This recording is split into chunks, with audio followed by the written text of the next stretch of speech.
الله على الجمال والحلاوه. ايه رايكم في صينيه الكفته الجامده دي؟ بصي الصينيه دي انا عملتها. بصي واضفت مكون هنا، ضعفت الكميه. بصي دي نص كيلو من اللحمه. عملت الصينيه الجميله الكبيره دي بمكون واحد بس اضفته، هقولك عليه في اول الفيديو. بصراحه مش هتحسي باي اختلاف. خلاص، ايه رايك بقى في شكلها؟ تعالى نشوف مع بعض عملنا ايه. معانا هنا نص كيلو لحمه، ده المكون بقى بتاعنا يا جماعه. هنبشر هنا بطاطسايه. خلاص، البطاطسايه دي هتضاعف معاكي الكميه وهترمي معاكي كتير. معانا بصل في الكبه وطماطمايه وقرن فلفل. خلاص، هنبدا نضربهم في الكبه كده زي ما انتم ما شايفين. خلاص، حط بقى كميه بصل كده محترمه، 4 5 بصلات. خلاص، بعد ما ضربناه في الكبه هنا هنبدا نصفيه من الميه بتاعته.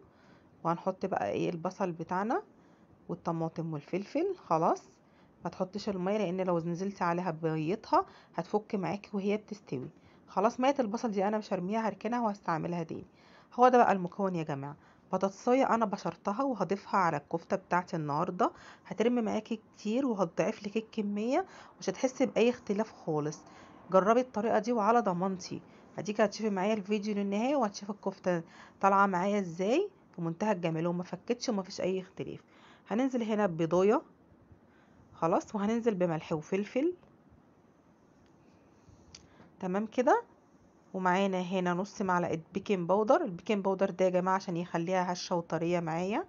خلاص، ومعانا هنا كيس الخلطه الجاهزه بتاعه الكفته، هننزل بيه. وهننزل ب4 معالق بقسماط ناعم.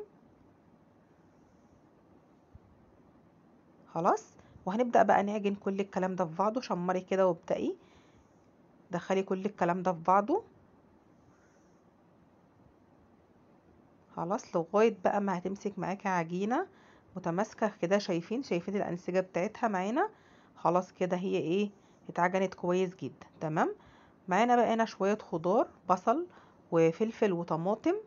خلاص، شوية الخضار دول يا جماعة هيدوكي طعم يعني بصي في منتهى الجمال. هننزل عليهم بشوية ملح وفلفل وبهارات و3 معالق من الزيت. خلاص، وهنبدأ ندعك الكلام ده كله في بعضه. ادعكي الخضار مع الملح والفلفل. خلاص، وفرشي في الصينية بتاعتك.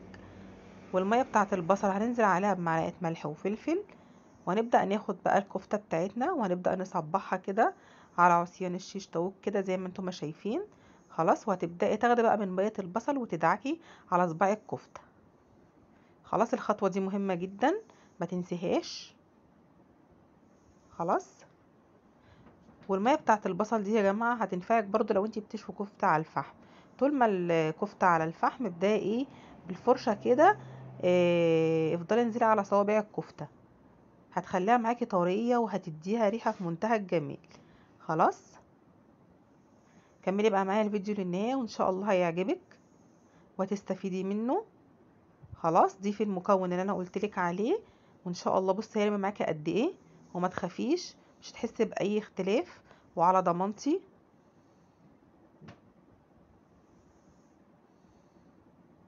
ولو استفدتي معايا النهارده بقى من الفيديو ياريت تحطي لايك، ما تنسوش.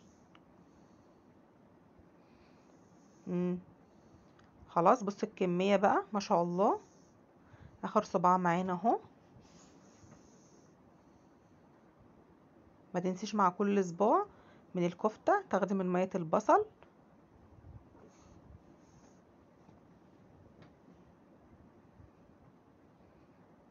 تمام كده. خلاص، ده في صباع كمان اهو لسه.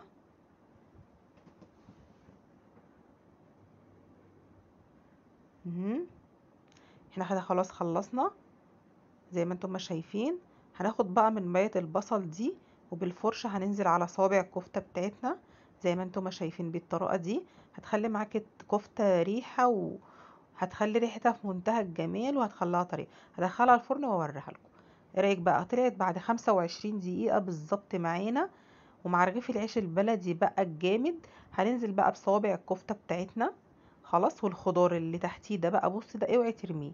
هتاخدي الخضار ده بقى وتحطي بقى منه مع الكفتة. بصي صابع الكفتة ماسك نفسه محترم، ما فكش معانا خالص. شايفين؟ شوية الخضار دول هم اللي هيودوا طبع الكفتة في حتة تانية. سندوتش الكفتة. خلاص، بصي بقى الكفتة معانا ماسكة وجوسي وطرية جدا من جوه.